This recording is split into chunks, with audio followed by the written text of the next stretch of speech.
In this class, we will continue what we started in our previous class, which is the work, energy, and power. We discussed work previously, so we will talk about energy in this class. Energy. The first thing I would like you to know is the simple definition for energy. Energy is simply the capacity or the ability to do work. Take note of the term capacity or the ability. Having said that, I would like you to note that work and energy has the same unit. So the unit for energy is the same thing as joule, and I discussed what a joule is in the previous class. So to continue in this class, we will talk about two basic subheadings, which are the forms of energy, and we'll talk about the energy transformation. Energy transformation and conversion. So starting with the first one, which is the forms of energy. Energy can exist in different forms based on the application of what we are looking for at the moment. So energy can also be transformed from one form to another. So let us take a list of some of the different forms of energy. The first one I would like to introduce to you is the heat energy. Heat energy. Another example or another form of energy is sound energy, and I'm sure we are conversant with all these forms of energy: the heat energy, the sound energy. We also have electrical energy, we have chemical energy. Another form of energy is the nuclear energy. Then one of the most applicable form of energy we have is the mechanical energy. And later on, I'll discuss what mechanical energy is in detail, probably in our subsequent class. Mechanical energy can be divided into two basic types of energy, which are the kinetic and the potential. Kinetic, which is as a result of the motion of the object, while the potential, which is as a result of the position of the object. Like I said, subsequently we'll talk about the kinetic and the potential form of energy in detail. So let us just take a brief description of what these forms of energy mean, of what these forms of energy are. So let us start with the heat energy. The heat energy is basically as a result of the movement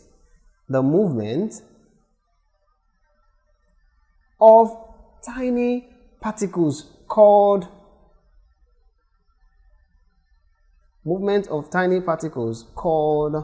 the atoms, molecules, and ions in solids, which is caused as the result of application of heat.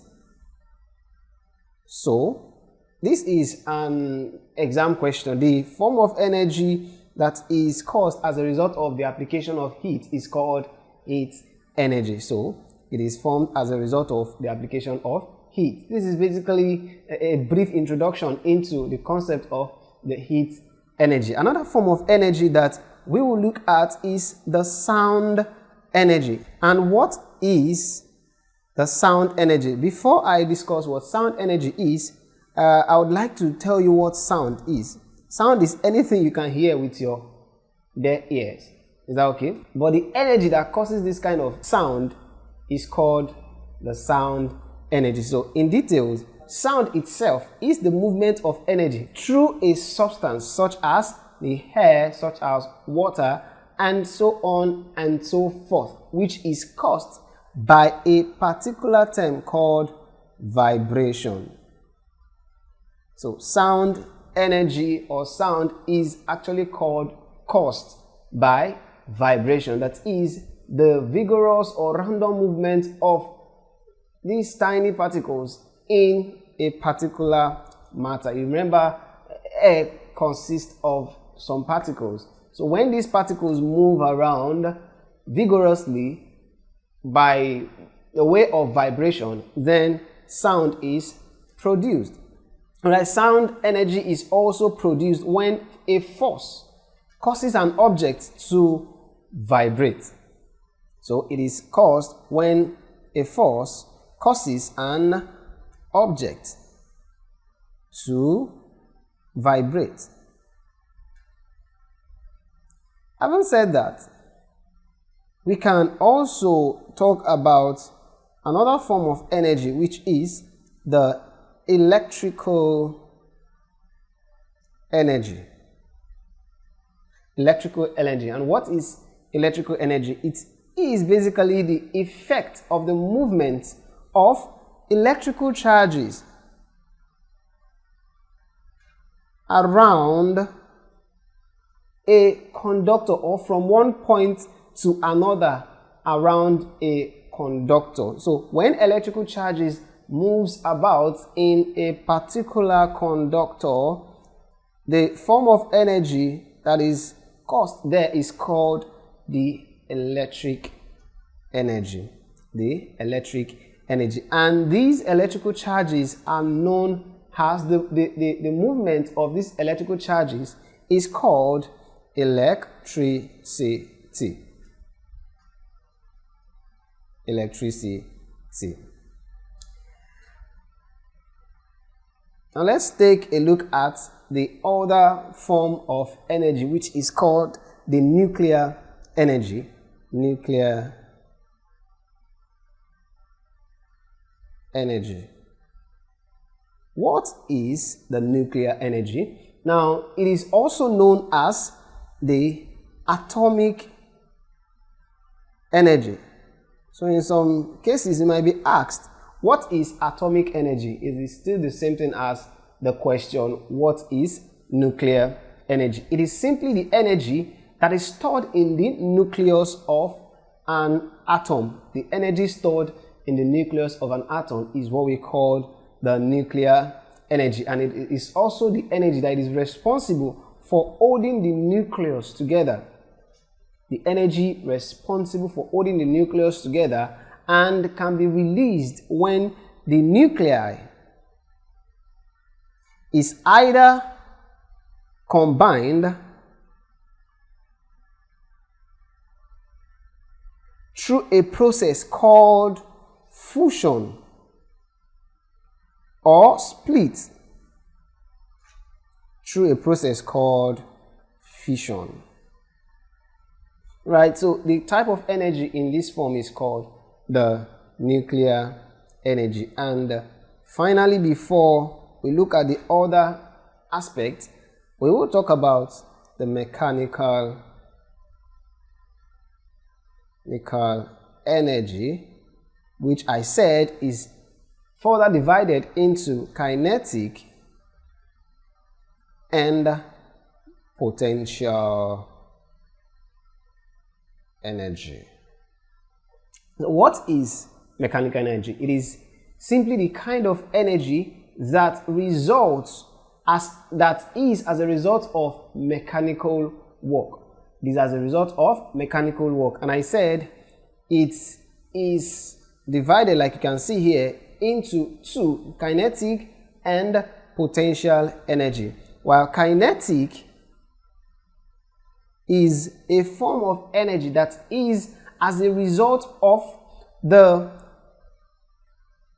motion of the object. It is as a result of the motion of an object, while the potential energy is the energy by virtue of position.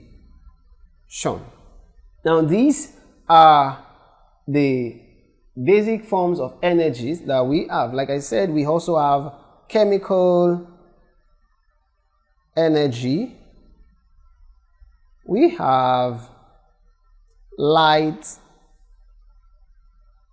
energy, and so on and so forth. So in our subsequent class, we will talk about the energy transformation and conversion, how these forms of energy can be converted from one form to another. We can see that chemical energy can be converted to mechanical energy. Chemical energy, like the energy we get from our food, taking in of food, can be converted to mechanical energy. When you eat, that's why you realize that when you eat, you have strength, you have energy to do some kind of work, probably to carry a table or walk a long distance and so on and so forth. So energy can be converted from one form to another. In our bulbs, we have the energy conversion from electrical to heat energy.